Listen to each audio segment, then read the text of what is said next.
We're back with Florida Governor Ron DeSantis, who just announced he's running for President of the United States. He joins us for his first television interview since his announcement. Governor, you were on the Judiciary Committee, you were on the Oversight Committee, you had a very close-up view of the Department of Justice and the FBI. If you become president, what would you do to change or fix both of those entities? What are you looking for in an Attorney General, and would you keep Chris Wray as the Director of the FBI? No, I would not keep Chris Wray as Director of the FBI. There'd be a new one on day one. I think that's very important. In terms of an Attorney General, you need someone that's got a really strong backbone. You need somebody that knows if you're going in there and you're taking care of business, the Washington Post is not going to like you.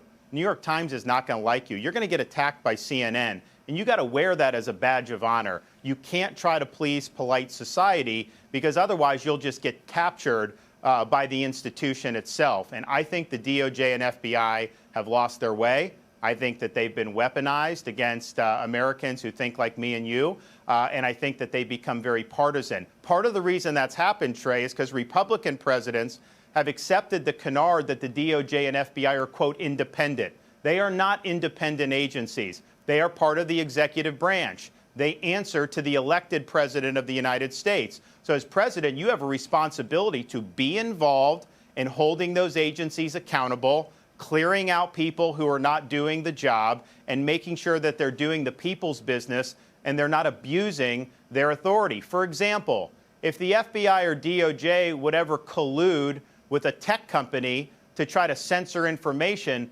everybody involved with that would be fired immediately if I were the president.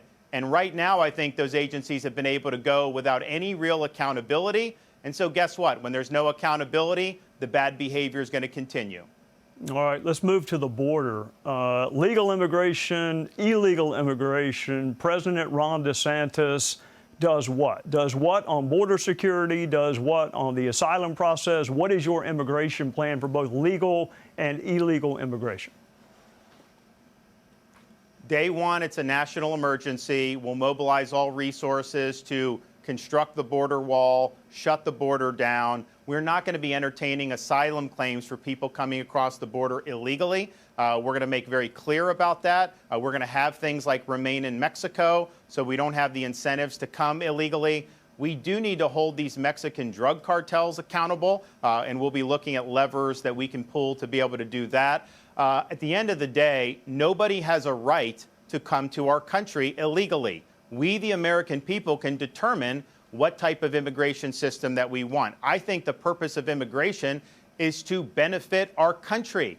And so if people coming illegally does not benefit, which I don't think it is, then we shouldn't do it. I think the legal immigration system needs to be geared, though, towards assimilating people. We used to do a pretty good job of that. Now it's almost like we try to incentivize people to come and not want to assimilate into our country. So we're going to be very strong on the border. We'll finally get that done and take care of it, because Republicans have been asking about this for years and years and years. I can tell you, Trey, when I tell people I'm going to do something, I follow through. I'll use all the levers at my disposal to be able to get it done, and we will finally put this issue to bed once and for all. Does your immigration plan include a wall, the completion of a wall, a full wall on the border with Mexico? Yes. Yeah, we will construct the border wall. I think it's too big of a border to only rely on personnel. You need to have that physical wall. And if we had a physical wall on the southern border, Biden would not be able to get away with as much shenanigans as he's getting away. The reason he's allowing the border to be open is because you have wide open spaces across thousands of miles of the border. That wall would stop a lot of that illegal immigration. And if there's other points where they're trying to do, then that's where you put the personnel. So I want a full wall, and we will mobilize whatever resources we need, including the military, to get it done. Let me ask you about a Florida issue that's also gone national. How did the dispute or fight or whatever word people want to use with Disney begin, and how does it end? Well, in Florida, we believe in the protection of children. We believe it's inappropriate to be jamming things like transgender ideology into elementary school classrooms, and we had a bill to protect parents and children from that in Florida. Disney opposed it. They tried to tank it. They usually get whatever they want. and throughout history in Florida. But with me as governor, that wasn't going to fly. We signed the bill and we protected our kids. But I think Disney has gone down the road of wanting to put sexualization in the children's programming. So the company, I think, has lost its way in terms of the values that maybe they had when Walt established it or when it first started in Florida. What ended up happening, though, is that they had this cushy arrangement that they got decades ago where they had their own government in Central Florida. They were exempt from laws that everyone else had to follow, and they got massive tax breaks and even racked up municipal debt. So what we said was, look, we're not comfortable having this company on a pedestal joined at the hip with the state of Florida. Our values have just gone in different directions, and so we ended their self-governing status. They now have to live under the same laws as everybody else, and they have to pay their fair share of taxes. So they're suing us to try to recover their corporate welfare. You have no right to corporate welfare. Florida's a great business environment. People are making money hand over fist, but it's just not good enough for them to live like Universal or SeaWorld. They want to have their own special arrangement, but there's a new sheriff in town, and that's not going to happen. And at the end of the day, we will never waver in our defense of families and children. And as a father of a 6, a 5, and a 3-year-old, I strongly believe that parents should be able to send their kids to school, have them watch cartoons, or just be kids without someone trying to shove an agenda down their throats. Is that an example of something Governor DeSantis might become involved with, but President DeSantis would not? I mean, the president has a different role. There would not be that, I guess, interconnectivity with a private business, or do you think it's also appropriate for a president to do that? Well, if there was somehow a federally conferred private government given to a corporation like you had with Disney, then that could potentially be something that you would do. But I don't think that exists anywhere else in the country. So I think this was a unique setup involving the state of Florida and this one company. And it started many, many decades ago, but clearly it's not something that was viable going forward. So I just don't think you would have the same set of facts, a president vis-a-vis what a governor would do in this situation. But we will, as president, lean in against woke ideology and against the sexualization of children. It's wrong, Trey, what they're trying to do to these kids. We're not going to abide by it. And in Florida, we say we're the state where woke goes to die. You know, as president, I'm going to make sure woke ideology ends up in the dustbin of history. Let me ask you about another contentious issue. For decades, conservatives wanted the issue of abortion sent to the states. Florida, I think you recently signed into law legislation in Florida. The word life is mentioned in the U.S. Constitution. I mean, education is not, marriage is not, privacy is not, but the word life is. So is it really the best position for conservatives to argue that there should be 50 different definitions of when life begins, or should that be the same definition for the entire country, given the fact the word does exist in the U.S. Constitution? Well, I've been proud as governor to stand for a culture of life, and I think all Republicans need to do that. As you alluded to, we were able to sign legislation protecting unborn child with a detectable heartbeat, and we think that that's a humane thing to do, and it's similar to what Governor Reynolds did in Iowa, and I applaud her for that. Dobbs returned the issue to the elected representatives of the people. And so I think that there's role for both the federal and the states. I think at the end of the day, fighting for life and protecting life really is a bottom-up movement. I think we've been able to have great successes at the local level. I am concerned about a Democratic administration with a trifecta trying to nationalize abortion all the way up until birth. That would be a violation of what states like Florida have done to protect life. It would be a violation of what states like Iowa have done to protect life. And I think that would be an abuse of power for them to try to override every single pro-life protection in this country and allow abortion all the way up to the moment of birth, which 90% of Americans find to be truly horrific. Well, let's pick California and Idaho. Is that just the price we pay for federalism, that life begins at conception in Idaho, but it begins much, much, much later in California? Is that the price that we pay for federalism?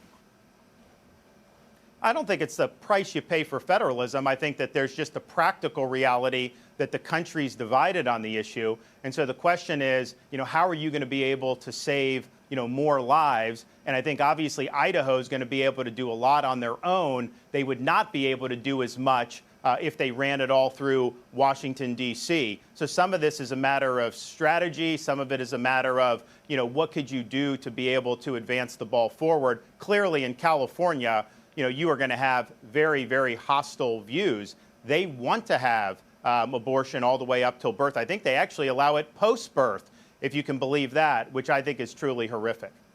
All right, you wore the uniform. If you are elected president, you may be the first one in a while to have worn the uniform. How would you address the ongoing war in Eastern Europe between Russia and Ukraine on day one of a Ron DeSantis presidency? Well, first, I think what we need to do as a veteran is recognize that our military has become politicized. You talk about gender ideology, you talk about things like global warming that they're somehow concerned in. That's not the military that I served in. We need to return our military to focusing on commitment, focusing on the core values and the core mission. That would be something that I could take care of on day one. There'll be a new sheriff in town as commander-in-chief. And I think you'll see recruiting start to get back to where it needs to be because people don't want to join a woke military. And I think it's been really, really problematic. Look, in terms of what's going on over in Eastern Europe, I'd like to see a settlement of this. I do not want to see a wider war. I think it's completely unknowable what it will look like in January of 2025. But I would not want to see the United States with our troops get enmeshed in a war in Russia or in Ukraine. Governor, there is a very, very slight chance that you will pick up a nickname at some point in the next couple of days or weeks. Certainly, perhaps from one fellow contender, maybe from more than one, I don't know. How do you run a robust campaign in a vast and varied field and still bring everyone back? Because whoever the Republican nominee is going to have everyone to win the general election. So how do you run robustly, even sometimes when it's going to be tough, and still keep supporters of other candidates? Well, look, I don't mind being called different things. I've been called everything but a child of God as it is. So that doesn't faze me. You can call me whatever you want. Just make sure you call me a winner, because that's what we've done in the state of Florida. And that's exactly what we would do nationally, not only in the election, but actually bringing all these great policies to bear. I can tell you, Trey, in Florida, we united the Republicans like no one's ever done. I think I got 98% of Republicans in my reelection. We also really expanded the tent, and I think that's the only way that you can do it. There'll be slings and arrows, but I'm a big boy. I can take it. There's a lot of people that have given a lot more than that so that this country can be free. You can see their tombstones in places like Arlington National Cemetery. So if the sacrifice I have to make is people are going to call me names, that pales into comparison what so many people have done for me throughout history so that I could live in a free country. Day one, you mentioned noon on Inauguration Day. Day one, you get to the White House. What is the first thing President Ron DeSantis would do? And what are the first three things that you would try to do legislatively? So first thing you would do executive with your executive power, and then what would be your first three priorities legislatively? Well, so I think we said, the border, there's a lot you can do. Ripping out Biden's anti-American energy policies, which you probably could do most of that executive. You'll probably need to do some of that legislative as well. And then reconstitutionalizing the administrative state. We have a bureaucracy that's totally out of control. You need to be willing to use Article 2 power to bring the administrative state to heel. I will do that. I think Congress also has a role in reining in the abuses through both the power of the purse and through making sure that they're legislating clear and defined laws that aren't delegating huge swaths of power to unelected bureaucrats. Trey, one thing I think we can do legislatively is national school choice. We've done it in Florida. It's made a huge difference for low-income families. I look at places like Chicago and Baltimore and LA. The teachers' unions run those areas. I don't think there's any way that you're ever going to give those kids a lifeline unless we come in through a tax credit program and offer scholarships to some of these kids. But as it is now, these kids have no chance in those dysfunctional environments. This would be a major lifeline. I think we can get it done, and I think it'd make a big difference. Governor, you represent a state surrounded by oceans, by water, and have had a series of hurricanes. What is your view on climate change, and what is the role of government in addressing it? The hurricanes are not, they have not increased in number. People try to say when we had Ian that it was because of climate change. But if you look at the first 60 years from 1900 to 1960, we had more major hurricanes hit Florida than in the 60 years since then. This is something that's a fact of life in the Sunshine State. I've always rejected the politicization of the weather. And I think what we should be doing in the United States is focusing on being energy independent, making sure we're utilizing the resources. And oh, by the way, when you have market-based solutions, when you innovate, in Florida, we've seen emissions go down dramatically in the last 10 years, but that's through market and innovation. That is not through mandates. And I think what Biden wants to do, he wants to take us in a direction where we're like Germany, where we don't have a reliable power grid, where prices spike. I mean, California, for example, they have a tough time keeping the lights on, and yet they want to ban the internal combustion engine. People are going to plug in, what, another 20 million EVs? How are they going to be able to support that? So we got to get real here, and we got to understand that reliable energy is something that is absolutely essential for a free society, and we will make sure to deliver that as president. President Ron DeSantis would deal with China how? To recognize that there are foremost geopolitical threat. I think our economies have become way too intermingled. If you look during the Soviet era, we were never intermingled with their economy. Now we have critical things that we rely on our foremost adversary for. During COVID, it was almost everything. So I think we need to reshore some of these critical manufacturing items. I think we need to have a robust relationship with Japan, Korea, India, Australia to make sure that we can check Chinese expansionism in the Pacific. We also have to recognize that China is getting a foothold in our own Western Hemisphere. I think we need a 21st century version of the Monroe Doctrine where we're making sure that our own backyard is a freedom zone. We've got a lot of leftist governments in Latin America that have invited them in. I think that's really bad for our national security, but we have to understand that China is a threat. I think Biden, for whatever reasons, has been lack on China. And I think he's begging China to do some type of a deal with Ukraine and Russia. And I think that would be a mistake to involve Xi in that. Governor, I know you have a young family. I'm going to let you go home and put them to bed with this one last question. Do you plan on participating in all the debates? And would you have a word of counsel for any candidates that were maybe equivocating on whether or not to participate in all the debates?